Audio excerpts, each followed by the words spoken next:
Hello, I'm Oliver Nash Willham, a multimedia journalist as well as an English and creative writing major and cinema major set to graduate fall 2021. Ahead are a few selected clips from a social media news show as well as traditional TV broadcast clips. Take a look.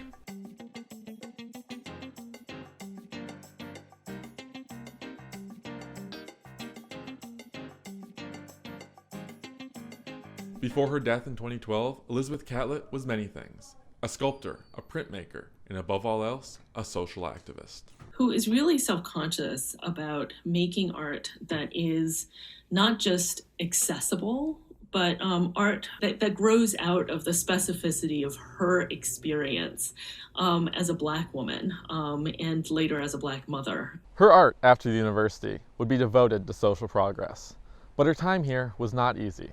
Because she was Black, Catlett was not allowed to stay on campus.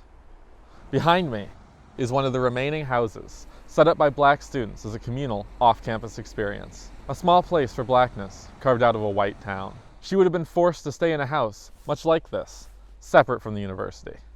Despite this discrimination, Catlett was one of the first 3 to receive an MFA here in the 1940 class. But even today, a Black artist fitting into white Iowa City is not easy. It really pushed me to think about my art, about my Blackness, about my femininity. And I think in the same ways that, Elizabeth Catlett was really thinking about interfacing with the art world as a Black woman and like what it meant to kind of feel like things were closed to you without people necessarily articulating why. At least the naming of Catlett Hall is a small step in a more inclusive direction. It keeps that story, it keeps her memory, and the reality of her experience facing segregated housing as an MFA student in Iowa, it keeps that alive. From the University of Iowa, this is Oliver Willham, DITV.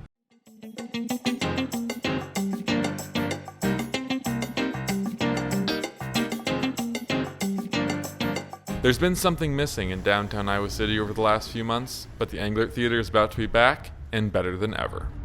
It's a landmark for one. Everybody knows where the Englert is. They have memories of coming to see shows here, movies here. They have memories of just walking down the street and seeing the marquee. The Englert is just, it's like home. Recently, it got a few upgrades. We've done a lot of work. First of all, the marquee. It was taken away to be renovated and then has been brought back. They're still working on it, as you can see.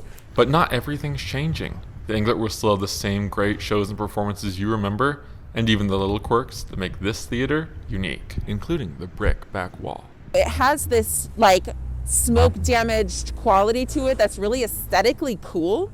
And when they renovated the wall, they stained it to look like the smoke damage was still there, so people will remember that it'll look the same as what people remember.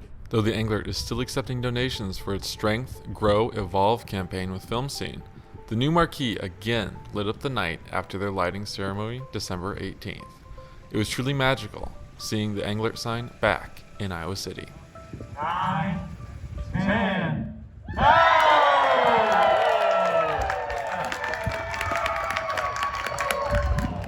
From Iowa City, this is Oliver Willham, DITV.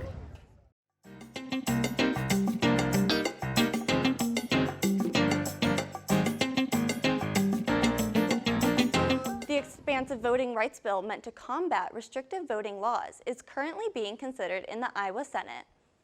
DITV reporter Oliver Willham is live in the newsroom with more on H.R. 1 or the For the People Act. Oliver, what changes would the bill have for Iowa if it passes?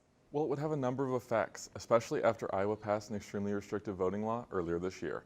Among other things, it would create an automatic voter registration, prohibit the purging of voters close to an election without due cause, and also give the ability to sign an affidavit in place of presenting an ID when you go to vote.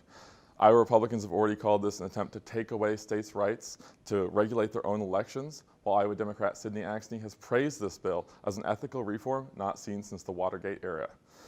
It'll be an uphill battle for them to get this passed in the Senate, but if it does pass, it'll change how elections are run for a very long time. Back to you, Ashley. Thanks, Oliver.